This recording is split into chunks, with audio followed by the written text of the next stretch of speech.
Okay. Les zones activées par Karen se situent là, au centre du cerveau, dans ce qu'on appelle le cerveau émotionnel.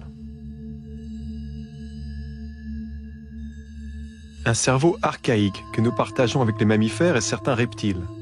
Entre ces neurones naissent l'amour, la joie, mais aussi la peur ou la tristesse. Bref, le royaume des émotions et de l'inconscient. A normal brain would look actually fairly like this. Similar?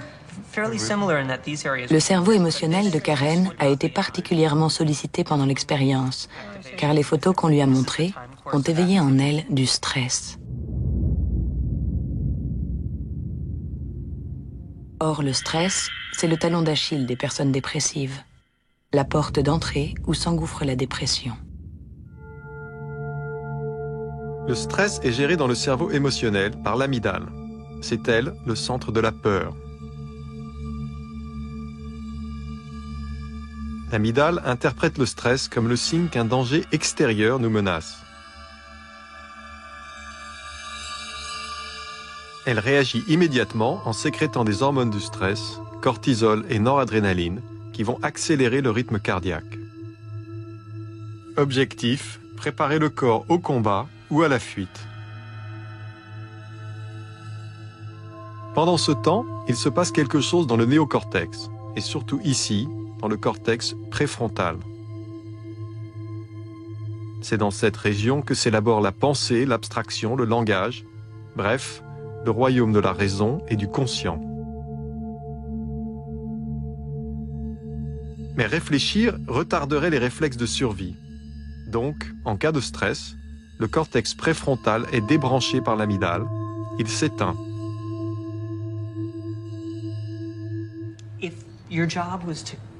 Imaginez que votre métier, c'est de compter les papillons et que vous êtes dans un bois. Et un ours arrive. Donc vous n'arrivez plus à compter correctement les papillons, vous prenez plutôt la fuite. Ça, grâce à votre amygdale qui a pris le pouvoir.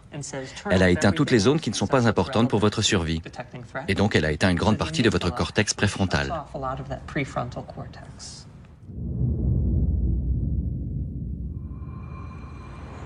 Le problème, c'est que chez les personnes dépressives, l'amygdale est persuadée que le danger est permanent.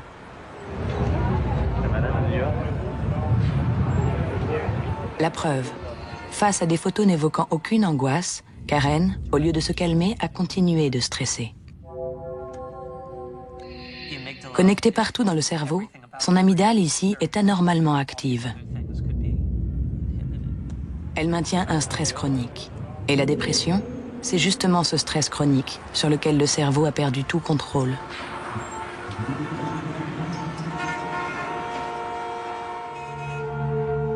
Le cerveau a perdu le contrôle, car après plusieurs semaines, l'hippocampe est attaqué par l'amygdale. Or, le rôle de l'hippocampe est justement d'éteindre l'amygdale une fois le danger passé et de permettre au cortex préfrontal de se rallumer. Mais pendant la dépression, les hormones du stress augmentent tellement qu'elles finissent par détruire les neurones de l'hippocampe.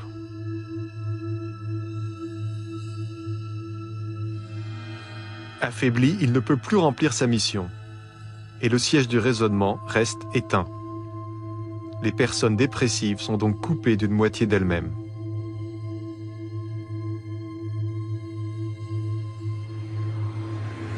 Elles sont emportées par le torrent de leurs émotions que rien ne peut plus canaliser. Ni volonté, ni recul, ni raisonnement. Le raisonnement, il est faussé par la dépression. Et au lieu de voir le verre à moitié plein, je le voyais toujours à moitié vide. Alors que ma nature, c'est plutôt de le voir à moitié plein.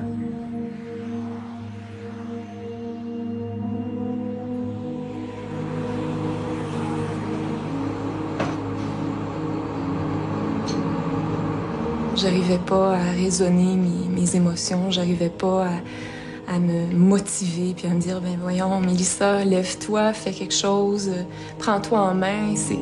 C'est pas un bon conseil à donner non plus à une personne qui est dépressive.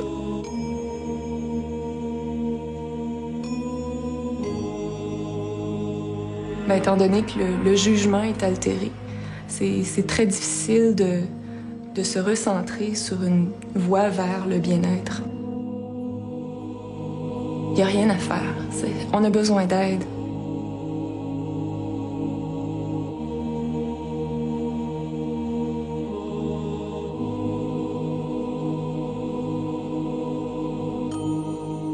Se confier à un psy soulage. Mais jusqu'à quel point? Les avis divergent. Le problème de traiter la dépression par la psychanalyse, c'est que comme le montrent les études de neurosciences sur des patients déprimés, la région du néocortex responsable du langage est très sous-activée dans la dépression. Il est donc très difficile d'avoir accès au cerveau en passant par le langage chez les patients déprimés.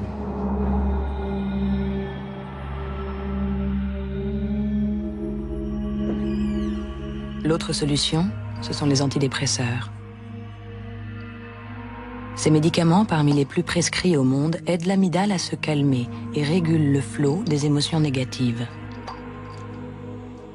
Alors, les antidépresseurs sont utiles et importants puisqu'ils sont capables de directement changer l'activité du cerveau émotionnel.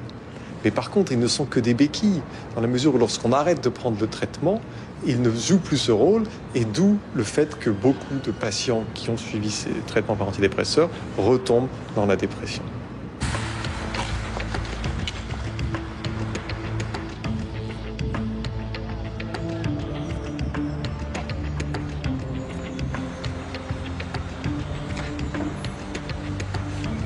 Certains psychiatres proposent donc des solutions différentes pour aider les personnes dépressives.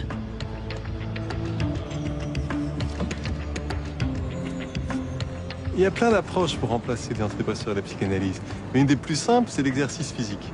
Une étude de l'université de Duke a montré que 30 minutes d'exercice physique 3 fois par semaine avaient un effet exactement identique à celui d'un antidépresseur.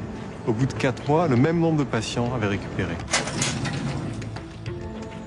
Simplement, quand on regardait, un an plus tard, ceux qui s'étaient soignés avec un antidépresseur et avaient arrêté, un an plus tard, 40% d'entre eux avaient rechuté. Alors que ceux qui s'étaient soignés avec le sport, seulement 8% avaient rechuté, c'est-à-dire 4 fois moins.